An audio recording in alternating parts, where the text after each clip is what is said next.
I never thought my own son would uninvite me from Christmas, but that's exactly what happened 3 days before the holiday. He called to tell me that I didn't fit the refined atmosphere his wife wanted. His wife, Sienna, even wrote the script for him to read. And when I went to their house to understand why she stood there, silk robe, perfect smile, telling me I embarrassed them with my discount gifts and loud energy. My grandson Aiden tried to hug me goodbye, but she pulled him away like I was a stain on her perfect life. What they didn't know was this: the woman they dismissed, the woman they treated as poor and small, owned an oceanfront estate worth nearly $15 million. And on Christmas Eve, I opened its gates, inviting everyone who ever showed me kindness. My son and his wife showed up uninvited that night, and they had no idea what they were walking into. My name is Evelyn Hartman, and I turned 69 this year. I've lived a quiet life in a small apartment at Riverview Commons for more than a decade, clipping coupons, stretching every dollar, and minding my own business. At least that's what everyone believes. But the truth is far more complicated. On December 22nd, at exactly 7:14 p.m., my phone lit up with my son's name, Brandon Hartman. I smiled instinctively. We hadn't talked much lately, but I assumed he was calling about Christmas, maybe to ask what dessert I planned to bring. I answered with the softest, "Hi, sweetheart." There was a pause, an unusual one. Then Brandon exhaled sharply, as if someone stood in front of him, holding up cue cards. "Mom, listen. About Christmas Eve. We're doing something smaller this year." Smaller, they lived in Willow Ridge Estates, a gated community where even the mailboxes looked expensive. Their dinners were never small. Before I could ask, I heard another voice in the background. A sharper one. "Sienna's.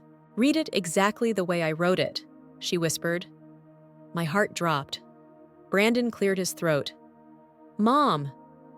Sienna thinks, we both think it's best if you sit out this year's dinner.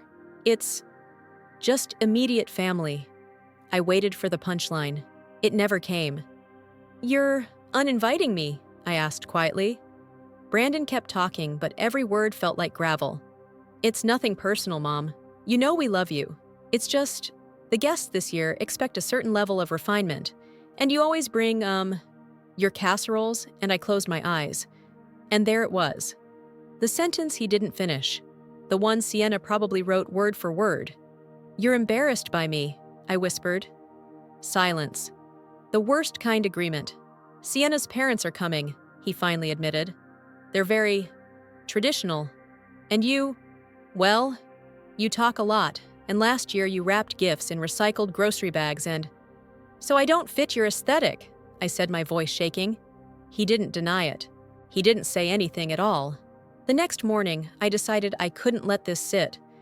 I needed to look my son in the eyes and understand how we got here. So I drove to Willow Ridge Estates, where the palm trees looked like they earned more than I did. Sienna opened the door wearing a silk robe that probably cost more than my monthly rent. Her smile was sharp enough to cut glass. "Oh, Evelyn, this is unexpected." She didn't move aside. I had to step around her to enter my own son's home. Brandon stood in the living room, avoiding my eyes. Aiden, my sweet 8-year-old grandson, was on the floor building a Lego spaceship. When he saw me, his face lit up. "Grandma." He ran to hug me, wrapping his small arms around my waist. That boy had a heart made of gold. But Sienna tapped her watch. "Aiden, honey, go wash up. We're having brunch soon." He hesitated, his eyes searching mine, then obeyed. I turned to my son. "Brandon, what happened to us?" Before he could answer, Sienna stepped between us like a lawyer who'd been waiting for her moment. "Evelyn, let's just be honest," she said. "Your simplicity doesn't match the tone of this year's dinner. My parents appreciate Polish elegance. You know, people who understand European fine dining crystal tableware, things like that." I stared at her, stunned. "And I don't," I asked. She didn't even pretend. "You bring casseroles in aluminum trays. You gift people socks from the dollar store. And you talk about coupons. It's embarrassing, Evelyn. It ruins the mood." Brandon flinched but said nothing. My throat tightened. But I refused to let her see me cry. So I steadied myself and forced the words out. I raised your husband alone after his father died. I worked 2 jobs for years to keep him fed. My casseroles kept him alive. That was decades ago, she said, waving a manicured hand. We've moved on. We, not my son, not my family. We meaning her and her carefully curated world. I looked at Brandon again, desperate for a spark of the boy I raised. Do you really want me gone for Christmas? He stared at the floor. Sienna thinks it's best, he murmured. Not I think. Not we think, Sienna thinks. And that was all I needed to hear. I stepped back. Okay, I understand. Aiden came back into the room just as I reached for the door. Grandma, you're leaving already. I forced a smile. Just for now, sweetheart. He hugged me tight. Too tight. The kind of hug a child gives when he senses something is wrong but doesn't know how to fix it. Sienna gently peeled him off me. Come on, Aiden. Grandma has errands.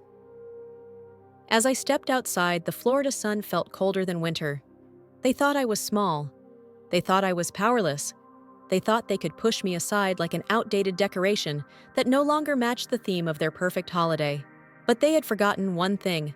The woman they believed I was had died a long time ago. And the woman I truly am, they have no idea what she's capable of. Before I tell you what happened next, let me ask you something. If you think it was wrong for Brandon and Sienna to uninvite me from Christmas Type 10 in the comments. I don't remember driving home that day. I only remember the sound in my ears, a kind of ringing, like my body was trying to protect me from feeling too much at once. Hurt, shame, anger, all tangled together. When I stepped back into my tiny apartment at Riverview Commons, everything felt smaller than usual. The thrift store armchair, the 20-year-old lamp, the stack of coupons on my kitchen counter. But instead of feeling ashamed of it, something inside me clicked. Maybe it was survival. Maybe it was dignity finally snapping awake after years of lying dormant. But in that moment, I heard my late husband Thomas's voice in my head, as clear as the day he left this world. When people show you their values, Evelyn, believe them. I walked straight to my bedroom closet, reached up to the top shelf, and pulled down the fireproof safe Thomas and I bought after he got sick. Inside was a single envelope, yellowed and sealed. His handwriting, for Evelyn, when you need to remember who you are. My hands shook. I opened it.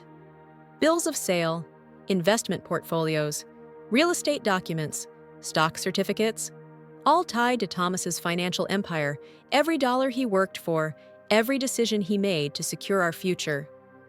I inherited it all the day he died, quietly, secretly, because he never wanted the world, or even our son, to treat me differently.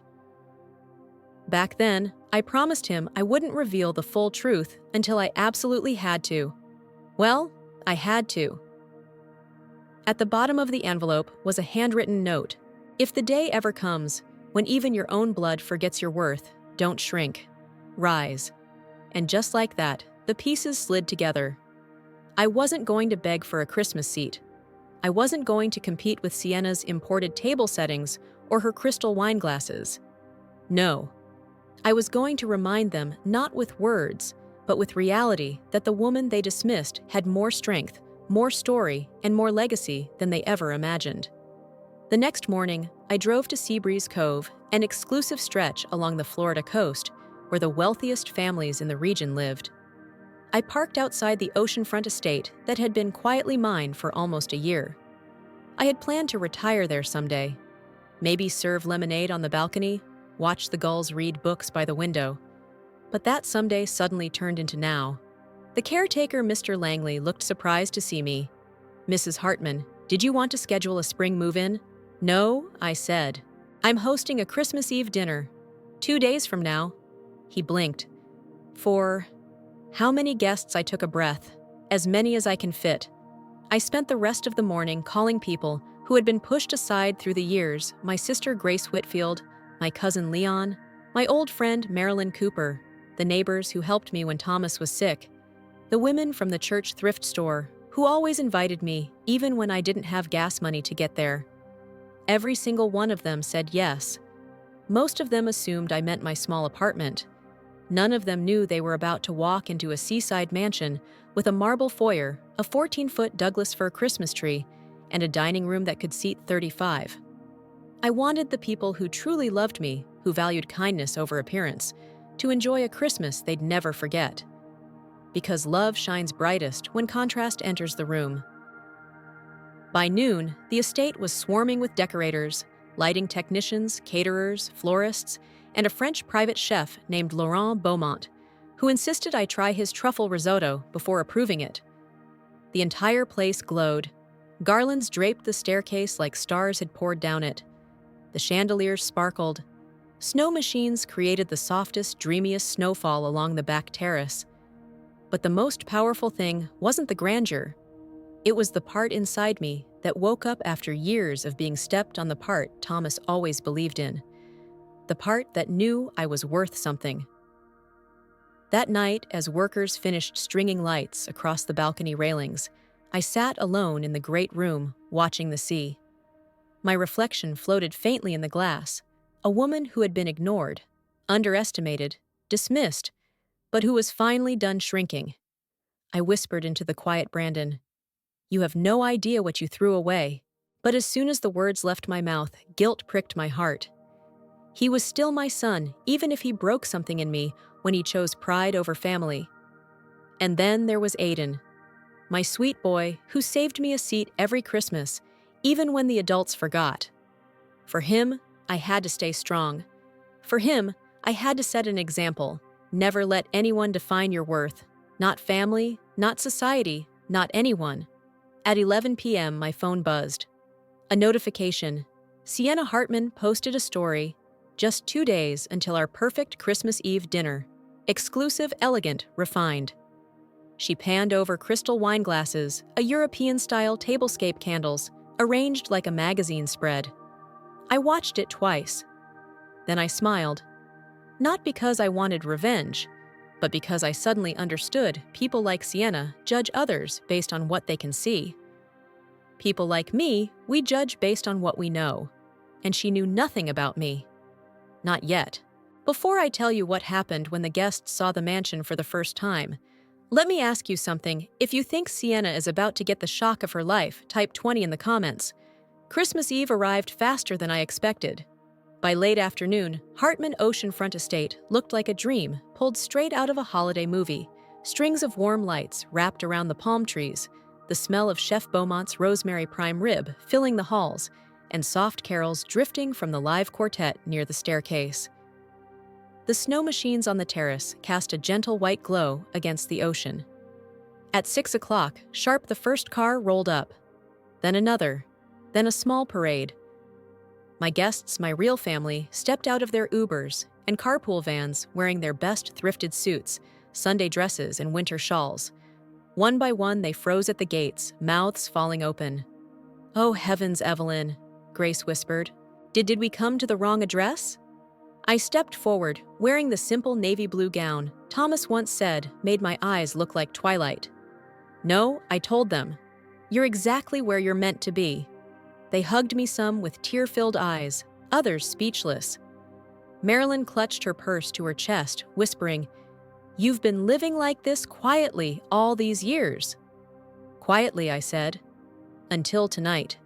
Inside, people gasped at the grand staircase, the glittering chandelier, the towering Christmas tree.